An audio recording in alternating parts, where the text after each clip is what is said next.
Assalamualaikum warahmatullahi wabarakatuh.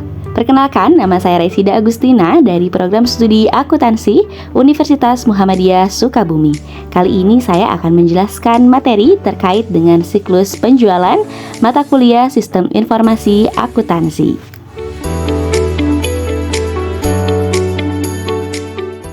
Presentasi kali ini akan membahas secara mendalam siklus penjualan dalam sistem informasi akuntansi, mulai dari definisi, tujuan, komponen utama, hingga pengendalian internal.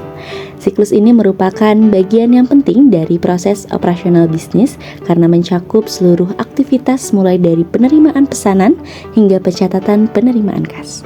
Pemahaman yang baik tentang siklus ini tentunya akan membantu perusahaan dalam meningkatkan efisiensi, akurasi pencatatan, dan kendala laporan keuangan. Baik, selanjutnya pengertian sistem informasi akuntansi yang merupakan sistem untuk menggabungkan teknologi informasi dan proses akuntansi untuk mengelola data keuangan suatu perusahaan. SIA atau Sistem Informasi Akuntansi ini bertujuan untuk menyediakan informasi keuangan yang akurat dan relevan untuk mendukung pengambilan keputusan. Selanjutnya pengertian dari penjualan. Penjualan merupakan kegiatan jual beli yang melibatkan dua pihak atau lebih dengan tujuan mendapatkan keuntungan dari produk atau jasa yang ditawarkan. Penjualan merupakan kegiatan yang berorientasi pada produk dengan tujuan pada fitur dan manfaat produk. Adapun pengertian dari siklus penjualan adalah serangkaian aktivitas mulai dari pesanan pelanggan hingga pencatatan penerimaan pembayaran yang dikelola menggunakan teknologi informasi untuk meningkatkan akurasi, efisiensi, dan keandalan data. Bertujuan untuk memastikan barang atau jasa dikirim dengan benar kepada pelanggan dan pembayaran tepat waktu. Pengertian siklus penjualan tunai. Siklus penjualan tunai adalah proses transaksi di mana pelanggan membayar langsung pada saat barang atau jasa diserahkan. Proses ini meliputi pesanan pelanggan, pengiriman barang, penerimaan pembayaran, dan pencatatan pendapatan. Karena pembayaran diterima segera, resiko seperti gagal bayar akan sangat kecil.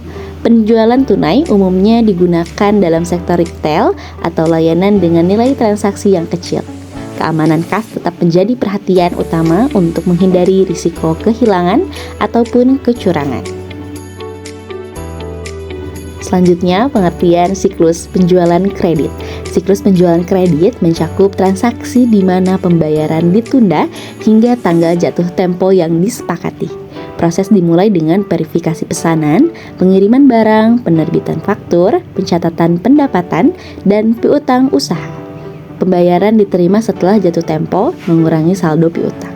Risiko utama adalah keterlambatan atau gagal bayar, sehingga pengelolaan piutang seperti pengingat dan penagihan aktif sangat penting.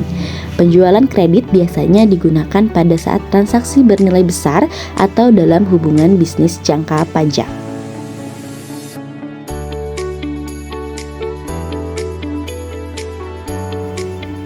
Adapun tujuan untuk siklus penjualan yang pertama yaitu untuk efisiensi operasional.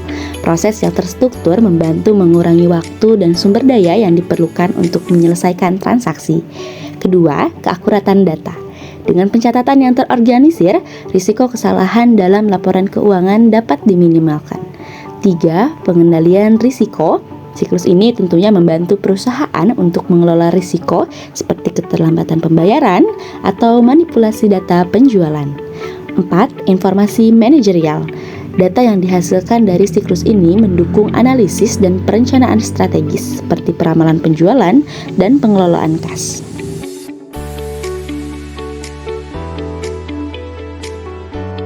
Selanjutnya, komponen utama dalam siklus penjualan.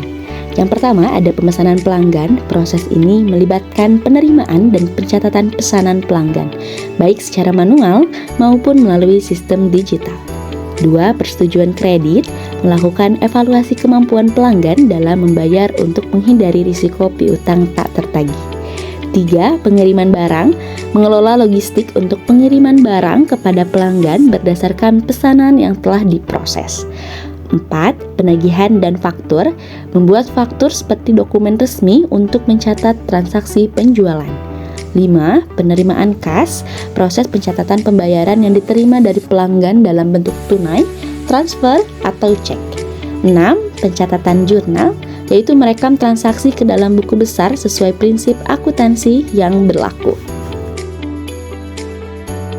Adapun jenis-jenis transaksi siklus penjualan, dalam siklus penjualan melibatkan 3 jenis transaksi utama. Yang pertama yaitu penjualan tunai, pembayaran yang diterima langsung pada saat transaksi. Yang kedua, ada penjualan kredit, yaitu pelanggan diberikan waktu untuk membayar sesuai dengan perjanjian. 3. Retur penjualan atau potongan penjualan yang mengacu pada pengembalian barang atau diskon yang diberikan kepada pelanggan. Selanjutnya, sistem akuntansi dalam siklus penjualan.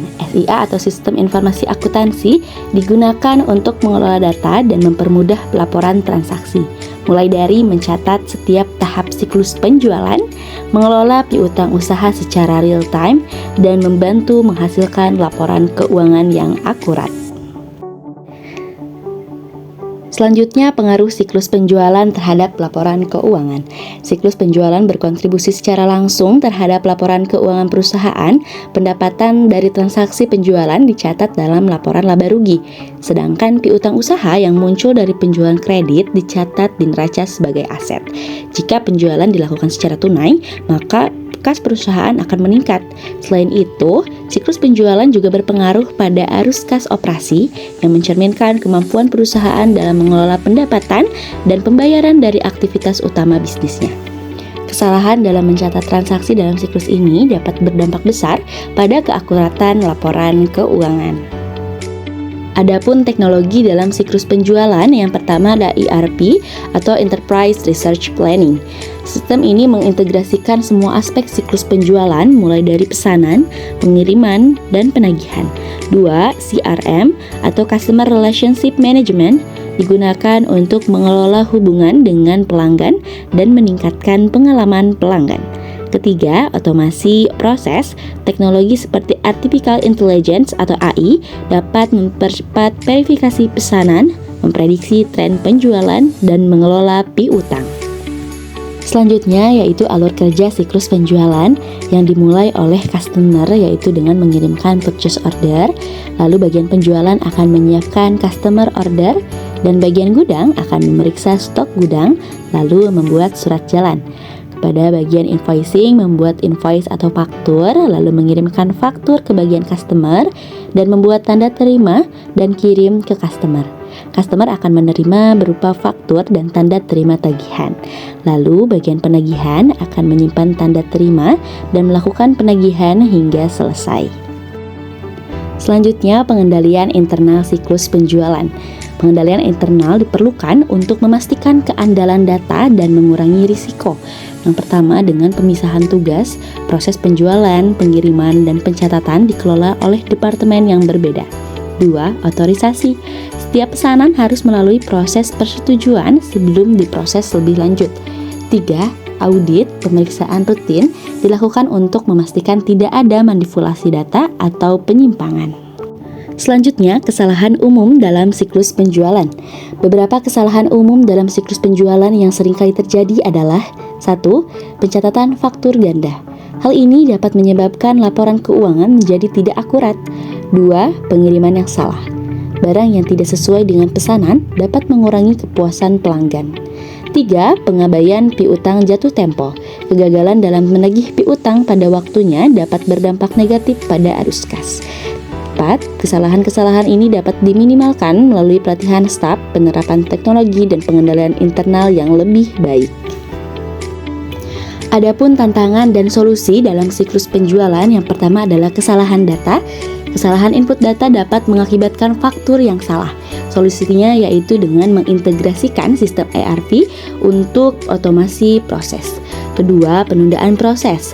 Proses manual seringkali memakan waktu dan rawan keterlambatan. Solusinya yaitu dengan menggunakan sistem berbasis cloud atau akses real time. Lalu ketiga, ada keamanan data. Data pelanggan harus tetap dijaga kerahasiaannya untuk menghindari pelanggaran privasi. Solusinya yaitu dengan menyediakan pelatihan bagi staf untuk mengurangi kesalahan manusia. Adapun evaluasi efisiensi siklus penjualan yang dilakukan dengan mengukur beberapa indikator kinerja. Yang pertama, ada kecepatan proses, yaitu waktu yang dibutuhkan untuk memproses pesanan dari awal hingga akhir. Kedua, kepuasan pelanggan. Tingkat kepuasan pelanggan terhadap layanan penjualan, pengiriman, dan penagihan. 3. Rasio piutang tak tertagih. Persentase piutang usaha yang berhasil tertagih tepat waktu. Keempat, jika ditemukan kelemahan seperti waktu pemrosesan yang terlalu lama atau piutang yang memupuk, langkah-langkah perbaikan dapat diambil seperti mengotomatisasi proses atau meningkatkan pengendalian internal. Lalu terakhir kesimpulannya, siklus penjualan yang efektif membutuhkan sistem informasi akuntansi yang andal. Otomasi dan integrasi sistem tidak hanya meningkatkan efisiensi, tetapi juga mendukung pengambilan keputusan berbasis data. Baik, itu dia yang bisa saya sampaikan. Semoga menjadi manfaat untuk kita semua. Terima kasih. Assalamualaikum warahmatullahi wabarakatuh.